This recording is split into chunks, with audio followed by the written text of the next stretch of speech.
Bonjour à tous les cinévores de tout poil, ici la meuf en pyjama, même si vous ne verrez toujours pas de meuf ni de pyjama. Aujourd'hui on parle de Matrix Resurrections, de Lana Wachowski, film ultra attendu au tournant après presque 20 ans. C'était toujours pas le premier film que je voulais aborder, je vais jamais y arriver avec tous les films qui sortent. En plus je suis complètement en retard, j'ai la crève, la lumière de mon frigo ne marche plus, les impôts volent ma peau, mon chien a mangé la PS5, mon vélo a crevé, mon vibro n'a plus de pile, ma vie est fichue.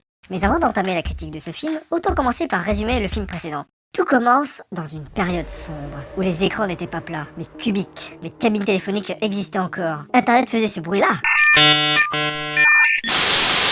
Et les téléphones portables n'avaient même pas d'écran tactile. Quelle horreur.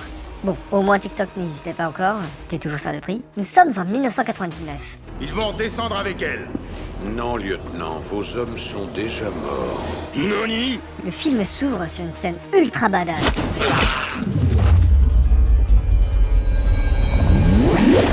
Où on apprend qu'une hackeuse du nom de Trinity passait son temps à stalker un geek nommé Thomas Anderson, alias Neo, qui vit dans un appartement en bordel de 12 mètres carrés. Vous voyez les geeks? Il y a encore de l'espoir pour vous. Il existe une probabilité qu'une pro des arts martiaux ultra bien roulée, qui aime les bonnes grosses motos, puisse s'intéresser à vous. Non pardon, c'est juste parce qu'il est beau gosse. Neo reçoit un message sur son ordinateur lui demandant de suivre le lapin blanc. Neo obéit, suit le lapin blanc, qui l'emmène dans une forêt, et ce dernier piège Neo pour sauvagement le pseudo... Merde alors, j'ai téléchargé quoi encore comme connerie moi. Je disais donc, Neo suit le lapin blanc dans une discothèque pour y rencontrer la mystérieuse Trinity, qui lui avoue ouvertement qu'elle stalke toutes les nuits. Alors, tu portes quoi comme sous-vêtement aujourd'hui? Tu sais que t'es mignon quand tu dors? Tu as beaucoup de mouchoirs usagés sur ton bureau, et c'était pas pour te moucher? C'est plutôt glauque quand on y pense. La stalkeuse qui avoue à sa victime qu'il est espionné H24, 7 jours sur 7. Mais je rappelle qu'ils sont tous les deux canons. C'est donc une histoire d'amour naissante. C'est comme dans 50 Shades of Grey. Si t'es beau gosse, et en plus riche, ce n'est pas de la violence domestique. C'est du romantisme. Neo retourne à son boulot de merde de programmeur dans une boîte, et c'est là qu'il se fait arrêter par une équipe d'agents, menée par le terrifiant agent Smith, qui l'enferme dans une salle d'interrogatoire. Smith tente de contraindre Neo à les aider à localiser Morpheus. Neo refuse poliment. Du coup, Smith décide de lui implanter un transmetteur. Vous aimez les fruits de mer, monsieur Anderson? Oh, ne vous inquiétez pas, ça tombe direct dans l'estomac.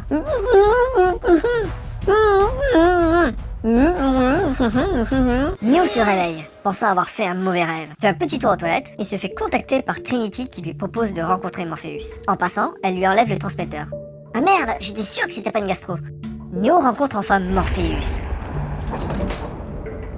Te voilà enfin. Tu lui proposes ce choix culte. Pain au chocolat ou chocolatine? Pardon, la pilule bleue, signifiant le retour au confort et à l'ignorance, ou la pilule rouge, la vérité? Rouge, la réponse à toutes tes questions. Rouge, pilule rouge, sans vouloir t'influencer. Et à partir de là, Neo fera le choix qui changera à jamais la destinée de l'humanité. Parce qu'en réalité, nous découvrons que Neo est schizophrène, qu'il a oublié de prendre ses pilules, et que tout ce que vous avez pu voir dans le film ne se passe que dans sa tête.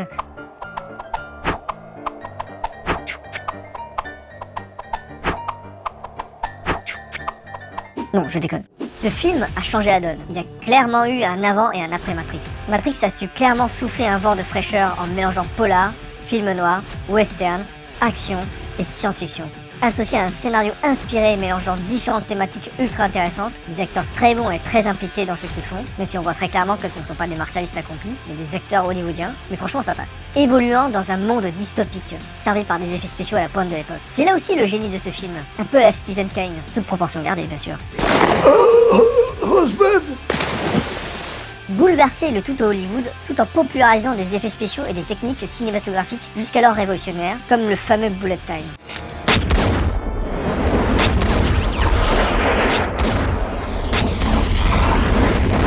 Parce que oui, soyons honnêtes, Matrix n'a fait que populariser ses effets. Il n'a rien inventé. Tout juste les a-t-il bien améliorés. Tout ce que vous avez vu dans Matrix, vous l'avez déjà vu ailleurs. C'est juste que, soit ça a été utilisé de manière anecdotique, soit le film a moyennement marché. Voire les deux. Matrix n'a fait que régurgiter ses références. Les scènes de Kung Fu, déjà vues, mais c'est normal. Les sœurs Wachowski, frères à l'époque, avaient fait appel à Yuen Woo-ping, génial réalisateur et chorégraphe hongkongais qui a plus ou moins recyclé ce qu'il avait déjà fait avant. Le bullet time, déjà vu, de manière plus ou moins justifiée, avec plus ou moins de bonheur. D'ailleurs, à ce propos, à l'époque, Joel Silver, le producteur de Matrix, aurait appelé Michel Gondry, génial réalisateur français aux idées excentriques, pour lui tenir à peu près ce discours. Et mec, j'ai les frères Wachowski qui, pour leur prochain film, ont vu tes clips utilisant cet effet stéréoscopique vachement bien. Et ils se demandaient s'ils pouvaient te copier, te rendre hommage en réutilisant cet effet de folie. Bah, c'est-à-dire que... Merci Michel, t'es un mec génial, je savais que je pouvais compter sur toi. Allez, ciao, bye. Mais franchement, on s'en fout. Le film est grave cool et a marqué des générations. Ça a été la folie furieuse matrixienne pendant un certain temps, poussant même certains à en faire une repompe ultra sale sans aucune vergogne. Opération Espadon, Bullet Time. Charlie's Angels 2, Bullet Time. House of the Dead, Bullet Time du pauvre. Shrek et Scary Movie, parodie de Bullet Time. Resident Evil, Kung Fu. Charlie's Angels, Kung Fu. Equilibrium, Gun Fu. Et la France n'est pas épargnée. Les Rivières Pourpres, Kung Fu. Gérard Depardieu dans Vidocq, Kung Fu. Le Pacte des Loups, comment on enquête sur la bête du Gévaudan en 1765. Un coup de Kung Fu dans ta gueule. Voilà, Matrix restera le seul film culte gravé à jamais dans le cœur des fans. Oui, mais il y a une suite. J'ai dit, Matrix restera le seul film culte gravé à jamais dans le cœur des fans. Bon, d'accord. Parlons de la suite. Avec Animatrix, le DLC de Matrix, une anthologie de courts-métrages d'animation censés étoffer l'univers du film. Personnellement, j'ai été très déçu d'Animatrix dans sa globalité. On oscille entre une grande qualité graphique, mais avec un scénario ultra pauvre, et les épisodes enfilant les clichés les plus crades comme des perles, en montrant des humains méchants et des robots gentils, comme dans l'épisode de la Seconde Renaissance, où on apprend comment les humains ont été amenés à assombrir le ciel pour priver la Terre du soleil. Une Terre sans soleil, c'est une planète morte, mais c'est pas grave. Oh non, comment on va faire pour s'alimenter sans le soleil? Ne t'inquiète pas, Jean HD 1080. L'énergie photovoltaïque représente que 2,5% de la consommation totale en énergie sur Terre. Il nous reste le nucléaire, les centrales hydrauliques, les éoliennes. C'est ça, les humains. Il faut les transformer en piles Duracell. Mais t'es con, Jean HD 1080? Je viens de te dire que... Rassemblez les potes, c'est l'heure de la récolte. Mais sans soleil, plus de photosynthèse, donc plus de végétaux. Les humains vont de toute façon y passer tous, donc... j'ai dit, c'est l'heure de la récolte. Voilà, une anthologie complètement dispensable. Quoi encore? Oui, mais il y a eu des suites. J'ai dit, il n'y a pas eu... Bon, d'accord, je vois que ça sert à rien d'assister. Parlons effectivement des suites. Matrix Reloaded. Bon, alors tout ce que j'ai retenu, c'est scène de combat cool. Blablabla, blablabla, blablabla. Partout géante. Blablabla, blablabla, blablabla. Partout géante, mais avec que des Smiths. Blablabla, blablabla, blablabla. Nom de Dieu, de putain de bordel de merde, de saloperie, de connard, d'enculé de ta mère. Ah, de la poésie à mes oreilles. Blablabla, blablabla, blablabla. Scène d'action dantesque. Ils ont construit une autoroute de 2 km en circuit presque fermé, rien que pour tourner ces scènes. Monumental. Blablabla, blablabla, blablabla. Ah, là c'est ultra intéressant. Le discours sur le libre arbitre et le choix ou l'illusion du choix. L'architecte, le père de la matrice, nous apprend qu'il y a eu 5 autres élus auparavant, et que leur fonction ne consiste qu'à disséminer leur code pour réinstaller le code d'origine de la matrice. Il propose un choix cornélien à Neo. La porte à la droite de l'élu mène au reboot de la matrice, permettant sa reconstruction et la reconstruction de Sion, et aussi au tournage d'éventuels préquels, suites, spin-off, etc. Quant à la porte à sa gauche, elle permettra à Neo de sauver son plan cul. Mais nous savons déjà ce que tu vas faire, n'est-ce pas? Mais il est con ou quoi? C'est la porte de gauche que t'es censé prendre. Ah pardon, faut dire que je vois rien avec ces lunettes. Oui, parce que porter des lunettes de soleil à l'intérieur, ça reste une idée à la con. Matrix Reloaded reste un film ambitieux, très verbeux pour pas grand chose. Tes 5 prédécesseurs étaient un dessin basé sur un prédicat similaire, une Et affirmation voilà, nous en conditionnelle, arrivons enfin au moment de destinée à vérité où instiller tes liens un profond fondamental attachement la à la relation de la comme Pastel, facilitant facilitant l'anomalie l'anomalie comme un anomalie mais toute toute leur leur expérience se limite. Et bourré de scènes cultes, se terminant sur un cliffhanger putassier. Matrix Evolution. Non, Révolution, désolé. Faut dire que j'étais traumatisé par ça. Oh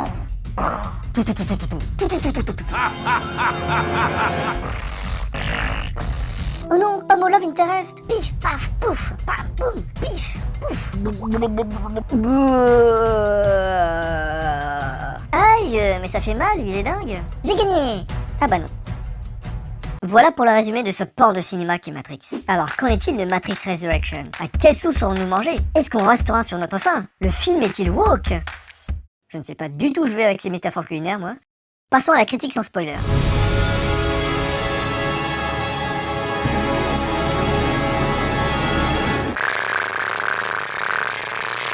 Bon, passons à la partie avec spoiler.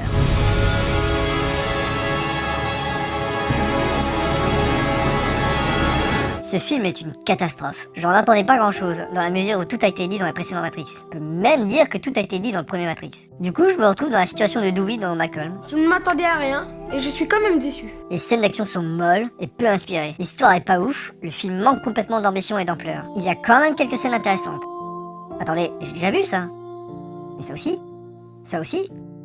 Le peu qui a sauvé, vous l'avez déjà vu. Le film te dit littéralement, si tu voulais retrouver les sensations du premier Matrix, t'as qu'à regarder le premier Matrix, connasse. Tout démarre avec exactement l'intro de Matrix 1, au plan près. Bon, avec une Trinity de Wish, le bullet time en moins. On dirait que Lana Wachowski, la réalisatrice du film, a honte de ce procédé maintenant, tellement que ça a été copié et parodié. C'est d'ailleurs bizarre de partir du principe de vouloir donner au public ce qu'il veut, sans pour autant reprendre les scènes les plus iconiques. Je sais que faire une suite est un équilibre subtil entre reprendre ce qui a fait le succès du film, tout en essayant d'apporter des choses neuves. Faire la même chose, mais non pas pareil. Là, Lana renie carrément ce qui a contribué à faire le succès du film, à sa caractérisation. Elle renie tellement le bullet time qu'elle en a fait une arme aux mains de l'analyste, le méchant du film. C'est complètement pété. On retrouve Morpheus dans la peau de Smith. Ok. C'est quoi la raison complètement éclatée du slip pour avoir mélangé les deux ensemble? C'est les deux personnages qui ont contribué à forger Neo tel qu'il est. Super. Déjà que Laurence Fishburne, qui en est réduit à vendre des voitures et parler aux pigeons, ils ont osé le larguer sans aucune vergogne. Pour le remplacer par Yahya Abdul-Mateen II. Donc on a droit à un Morpheus plus grand, plus jeune, plus pimp. Mais matez-moi ça, pimp my Morpheus. Plus fort aussi. Le mec n'a même plus besoin d'appuyer sur la gâchette pour tirer. Il est trop doué. Qui fait la connaissance de Bugs, parce que Bugs Bunny. Lapin blanc, tout ça. D'ailleurs, qui n'avait aucune raison d'être présente physiquement. Oui, parce que maintenant, les mecs peuvent envoyer un hologramme d'eux pour espionner comme le fait son acolyte sec. Donc là, Bugs risque son cul de manière complètement gratuite. Truc intéressant, on apprend que les agents ont une vraie vie en dehors de traquer les rebelles. Le mec fait du sport, se brosse les dents, etc., etc. J'aurais tellement voulu savoir à quoi l'agent Smith, dans Matrix 1, occupait ses journées. Le film, dès le départ, t'annonce la couleur. La couleur marron, pour être exact. Ça bord à merda, le goût de la merde en espagnol. Pour ceux qui aiment manger de la merde. On était sérieux? Je t'emmerde, film. Je t'emmerde. Je suis venu me détendre, pas me faire détendre l'anus à coup de coloscopie. C'est là le gros problème du film. Le film ne veut pas te prendre par la main pour t'emmener vers une nouvelle aventure. Je pars pour une aventure! Ou te faire réfléchir, ou partager des moments uniques. Il veut te faire culpabiliser d'avoir contribué à la création de ce bousin, à coup de messages subtils, comme ce passage où on te montre bien que le cinéma est la racine du mal, ou ce t-shirt qui te dit que si tu aimes quelque chose, laisse-le libre. Mais vous inquiétez pas, les producteurs aussi ils sortent pas de plein la gueule. On retrouve Neo en programmeur de jeux vidéo à succès, concepteur de la trilogie Matrix, qui se fait sommer par son boss, qui, spoiler, s'avère être l'agent Smith. Hugo Weaving, tout comme Laurence Fishburne, s'est lui aussi fait larguer dans le premier hospice venu, de faire une suite à la trilogie Matrix. Sinon ils vont perdre les droits sur l'exploitation de la licence. Après toutes ces années, revenir à l'endroit où tout a commencé? Revenir dans la matrice? Lana s'en cache même pas et règle directement ses comptes avec Warner Bros. En mode cynique. Warner Bros qui est en mode encore plus cynique puisqu'ils acceptent la critique méta du moment que le film rapporte du fric. Tant de cynisme. De méta. De méta. De méta. Cat videos. What we need is a series of videos that we call the Cat Tricks.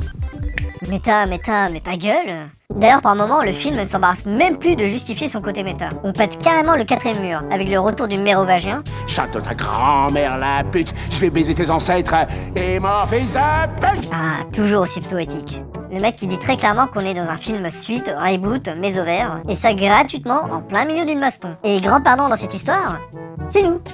On nous chie à la gueule, on nous resserre la même recette en moins inspiré, avec des acteurs complètement fatigués. Matrix 4 me rappelle énormément un mélange entre Star Wars 7 et 8. Je vais tellement me faire des amis avec cette comparaison. Star Wars 7 pour le recyclage éhonté de Star Wars 4, et Star Wars 8 pour la désacralisation des personnages et le sabordage du scénario, mais sans pour autant faire une réelle proposition intéressante derrière. Ça fait quand même plaisir de retrouver Keanu Reeves dans ce rôle presque 20 ans après, mais force est de constater qu'il est loin de sa forme d'antan.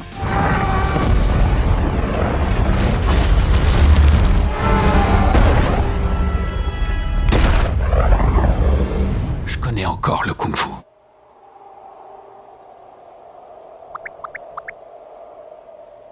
Keanu, je sais que t'es enterré au fond de mon jardin, mais je te le dis quand même, tu fais vraiment de la merde. Franchement, te voir spammer sans arrêt le force push comme Geralt dans The Witcher 3, c'est vraiment pas folichon. Qu'est-ce qui t'a pris d'accepter de faire ce film? Je ne m'étendrai pas sur l'histoire du film, le film lui-même n'en a rien à foutre. On ne sait pas pourquoi Smith et Neo sont en opposition, alors que leurs buts se rejoignent, ou tout du moins ne sont pas exclusifs. Pourquoi on se retrouve avec deux élus à la fin du film, Trinity et Neo? On voit très clairement que Neo vole aussi, donc quoi, on se retrouve avec deux élus, alors qu'on nous avait bien fait comprendre qu'il n'en avait qu'un par matrice. Eux, ce ne sont pas des élus, mais des potentiels. Ou alors c'est deux demi-élus.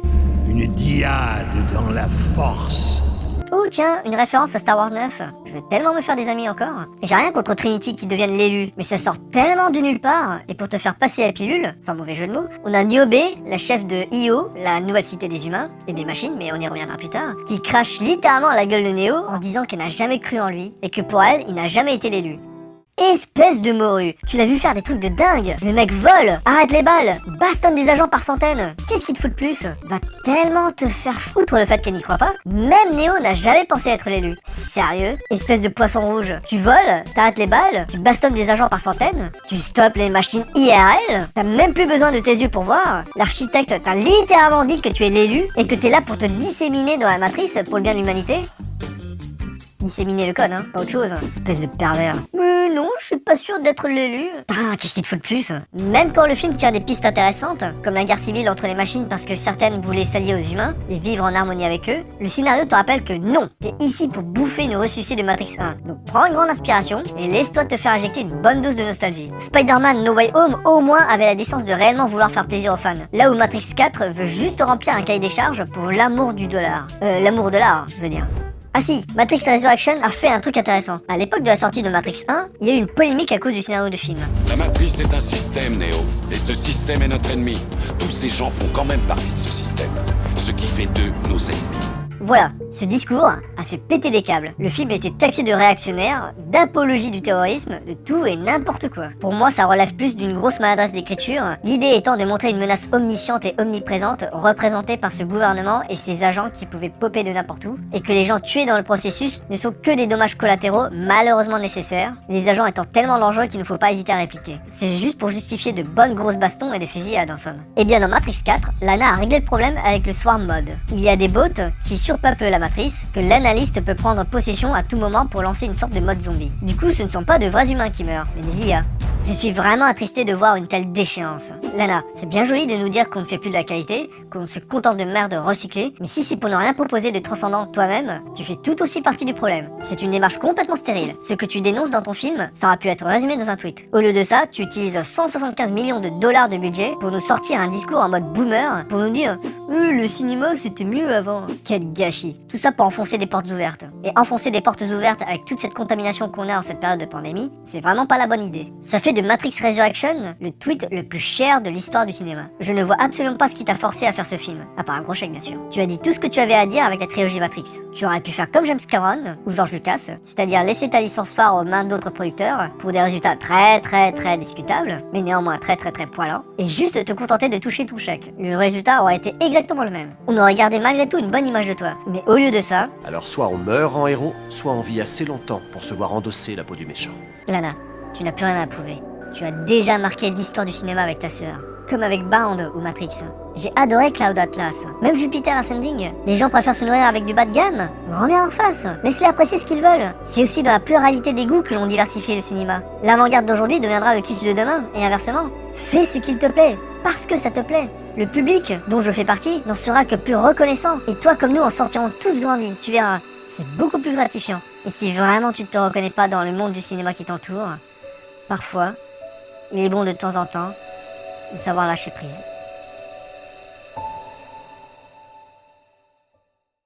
Et par pitié, pas de 4X, c'est vraiment une idée de merde. Merci d'avoir suivi cette vidéo, n'hésitez pas à partager, liker, abonner, clocher, commenter. Planquez-moi ça! Et je vous dis bisous et bonne bourre!